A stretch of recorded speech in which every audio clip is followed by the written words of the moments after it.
Here, coming from the video review, and today I'll be taking a look at the 1 to 1/44 scale Real Grade Wing Gundam Endless Waltz version.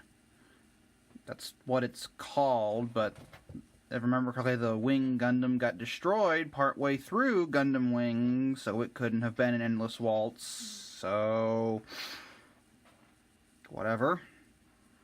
Anyway, like with my usual reviews, I'm starting off in its sort of vehicle mode, and with some of the accessories attached because they're required for the vehicle mode, but we'll get through that as it happens. But to start things off, here's its size compared to a soda can. Pretty standard for a kit of this size. As far as colors go, well, it's a Gundam. A lot of white, some dark gray, quite a bit of yellow, surprisingly, some red, quite a lot of blue, some clear parts, and a small smattering of green, just sort of strewn about in there. Yeah, it's just sort of the robot, just folded up. Hi there, and view from above.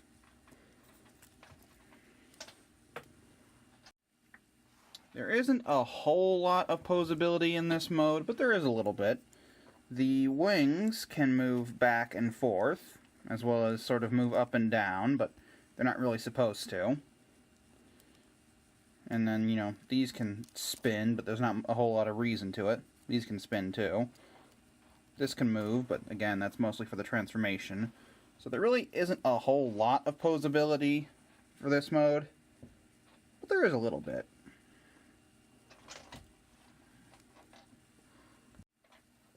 As far as accessories go, what pretty much goes on this mode is what you see.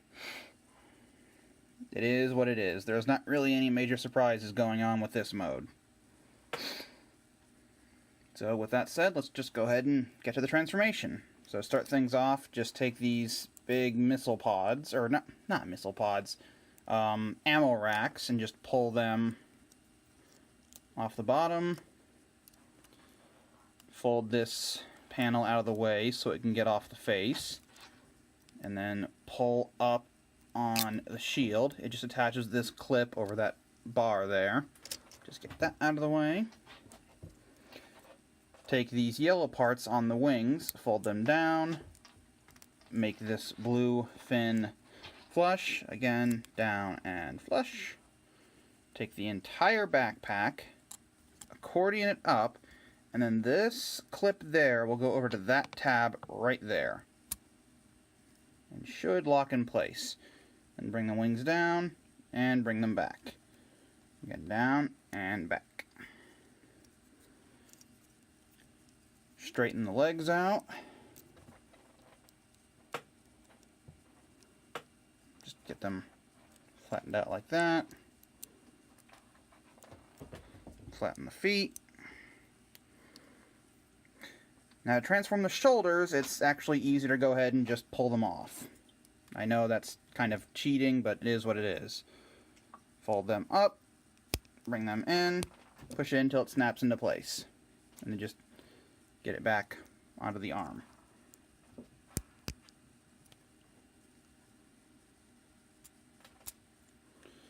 Rotate the arms outwards.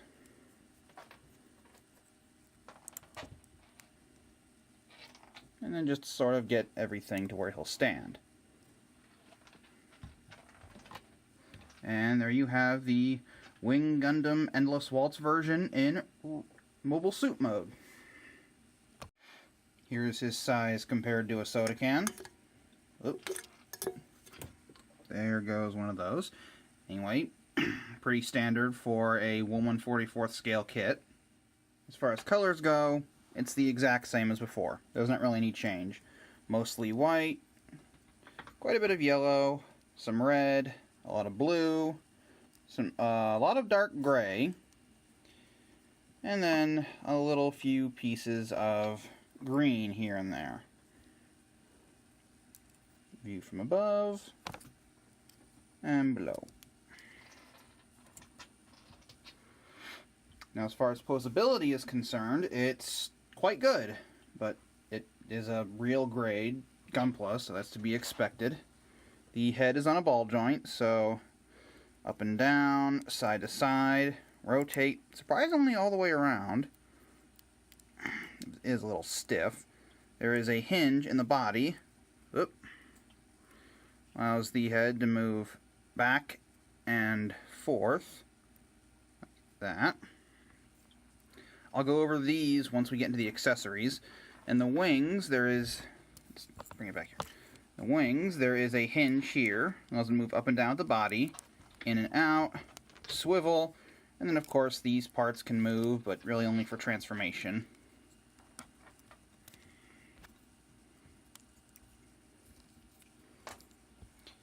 The arms can move back and forth of the body. You can get stuff out of the way. They can go all the way around if you get everything clear. Due to the transformation, the shoulder armor doesn't move out, but the arms can... Get this out of the way. Come on. The arms can go out to the side that far. Rotate all the way around just below the shoulder. Bend that far at 2 joints in the elbow. Stop it. These fins can move for some reason. Hands are on ball joints, in and out, side to side. Swivel a bit. Come on. There we go, swivel. I got the wrong hand in, but show with this. And there is posability in the fingers for those specific hands. Ball joint on these 3 fingers, ball joint in the index finger, ball joint in the thumb. And the first knuckle on each finger can bend. So that's neat. Then there is a hinge joint in the torso, allows it to move side to side. And there is a swivel in the body, as well as back and forth. Now the cockpit can open, but is extremely difficult to do so. I said the cockpit can open, but it's very hard to do, and it's not really all that rewarding because it can't open very far anyway. And the front skirt's on a ball joint, so up and down, in and out, side to side.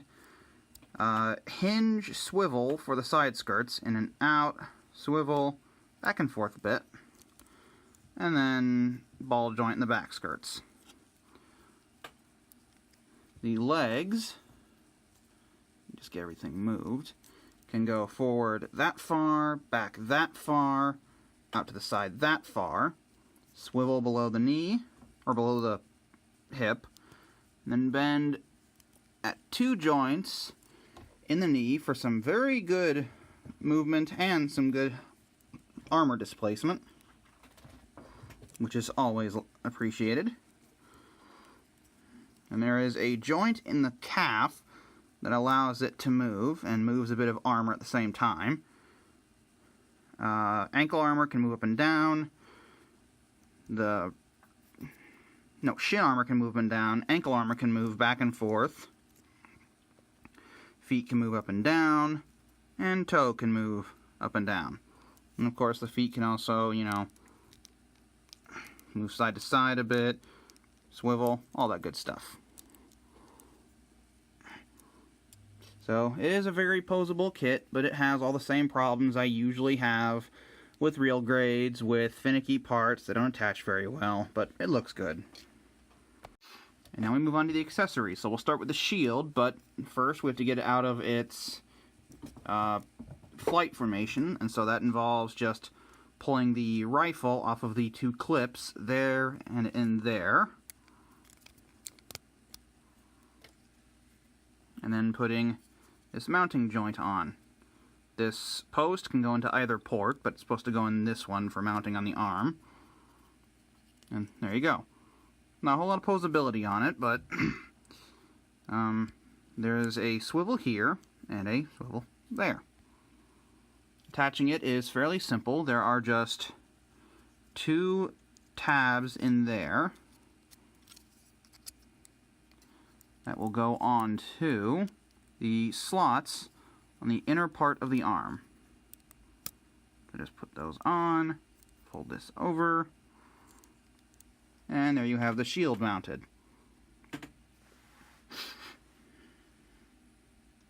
After that, we have a large series of hands. Of course, we have the posable hands that I showed you before. There are also grasping hands. Come here. Splayed hands. And curled fist hands. And then switching out the hands is fairly simple. Just take the existing hand and pop it out of the ball socket. Where did it go? Take the new hand, ball joint into socket. Although you kind of want to push from the back because otherwise the wrist armor will come off along with everything else because this is a real grade. But there he is with the equipping hand, and that lets us move on swiftly to the next accessory, the beam saber. He only comes with one, just simple white plastic. It comes with one translucent green beam. Looks very nice. Post, port. And now you can mount it two ways. There is a slot in the hand, but I don't like those hands. They're a pain to deal with. So I usually just take this hand. So just pop the fingers off. Then there is a slot in the hand, tab right there. Put it like that. Put the fingers back on. And there he is equipping the beam saber. That's pretty neat.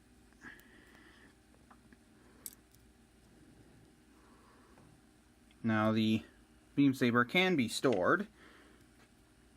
Just open up the shield. There is, oh, over here.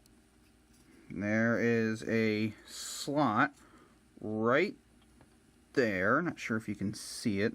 Right there. And you can just take the beam saber and just pop the tab. Okay, you know what? Let's take the shield off. Whatever, I don't care. Tab into slot. Very dark. But there it is stored. And just put the shield back on. Come on. Next accessory I'll go over is one that's already on him. These yellow panels actually cover the Vulcans. So just there in the shoulders. Just 4-barreled miniguns. Now they do spin, but good luck getting your finger or something in there to make them spin. He also has these extra containers for ammo for the beam rifle. And to store those, there's just a tab slot system here on the forearm, and then a matching tab slot system on here. So just put them together, and there you go. But in mobile suit mode, these are supposed to be off. And now finally we have the last accessory, the very big beam rifle. As you can see, it's mostly dark gray, some yellow, a little bit of blue, and quite a few stickers, as most real grades do. Of course, the little ammo cartridges can spin for whatever it's worth to you. And then this piece can move back and forth. It's supposed to be back for flight mode, forward for it when being used. That's about it. To equip it, there's just the usual slot in the hand, tab right there on the rifle.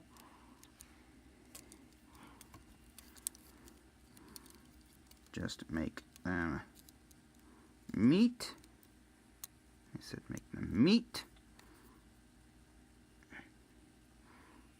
Where'd it go? Where'd it go? Ah, there it is. And then put the fingers back on.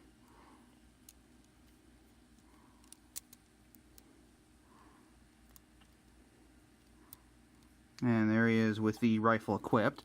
Unfortunately, he is very heavy, so his hand kind of droops.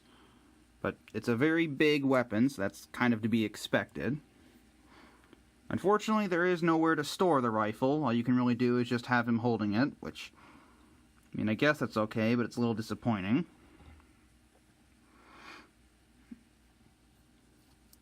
But that pretty much does it. There's not really anything else left to talk about.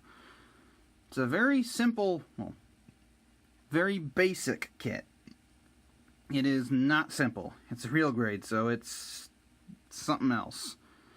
But that about does it for my review of the 1 to 1/44 scale Real Grade Wing Gundam Endless Waltz version. Now, one thing I'd like to add just at the end is I am rather proud this is my first commissioned kit. Yeah, someone paid me to build it and put the panel lines on it. So if you like what you see, let me know and I can get one built for you too. So until then, bye-bye.